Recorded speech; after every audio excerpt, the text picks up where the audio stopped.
നമസ്കാരം. മുതിർന്ന മാധ്യമ പ്രവർത്തകനായ ജോൺ മുണ്ടക്കയത്തിന്റെ വെളിപ്പെടുത്തലും മറ്റൊരു മാധ്യമ പ്രവർത്തകനും പിണറായി വിജയന്റെ മനസാക്ഷി സൂക്ഷിപ്പുകാരനുമായ ജോൺ ബ്രിട്ടാസിന്റെ പ്രതികരണങ്ങളുമൊക്കെ നമ്മൾ കണ്ടു കഴിഞ്ഞു. മലയാളം വാരികയിലൂടെ ജോൺ മുണ്ടക്കയം അപ്രതീക്ഷിതമായി ചില വെളിപ്പെടുത്തലുകൾ നടത്തുന്നു. വർഷങ്ങൾക്ക് മുൻപ് കേരള രാഷ്ട്രീയത്തെ ആളിക്കത്തിച്ച സോളാർ വിവാദം വീണ്ടും സജീവമായി ഇക്കഴിഞ്ഞയാഴ്ച. പ്രചണ്ഡമായ പ്രചരണ കോലാഹലങ്ങളിലൂടെ ഉമ്മൻചാണ്ടി സർക്കാരിനെതിരെ ഒരു സ്ത്രീയെ മുൻനിർത്തി നടത്തിയ ഒളിയുദ്ധം ഇപ്പോൾ എത്തി നിൽക്കുന്നത് പിണറായി സർക്കാരിൻ്റെ രണ്ടാം ടേമിലാണ്.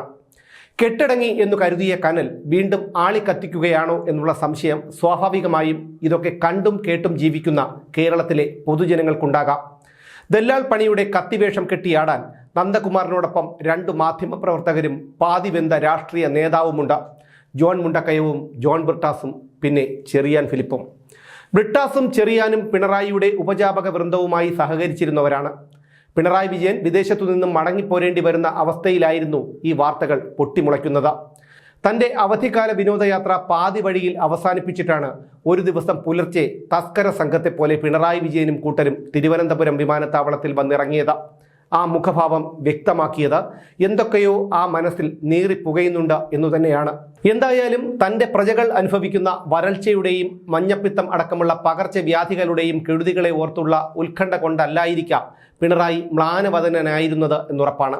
ചിലപ്പോൾ പിണറായിക്ക് ഹാനികരമായേക്കാവുന്ന എന്തെങ്കിലും വാർത്തകൾ പുറത്തു വരാനുണ്ടായിരുന്നോ?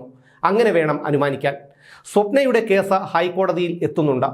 നാട്ടിൽ എത്തിക്കഴിയുമ്പോൾ തങ്ങളുടെ വിദേശ ടൂറിനെക്കുറിച്ച് പല അപ്രിയ ചോദ്യങ്ങൾക്കും ഉത്തരം പറയേണ്ടി വരും, മാധ്യമപ്രവർത്തകരോടും പ്രതിപക്ഷത്തോടും. പക്ഷേ പിണറായി വിജയൻ അങ്ങനെ മറുപടി പറയാൻ തയ്യാറല്ല എന്നുള്ള കാര്യവും നമുക്കറിയാം. അതിനെ നേരിടാൻ പഴകി തുരുമ്പിച്ചതാണെങ്കിലും സോളാർ എന്ന ആയുധം തന്നെ ഉപയോഗിക്കാൻ പിണറായി തീരുമാനിച്ചതായിരിക്കണം. അതോ ജൂൺ 4 തെരഞ്ഞെടുപ്പ് വിധി ദിവസത്തെക്കുറിച്ചോർത്തുള്ള അങ്കലാപ്പോ?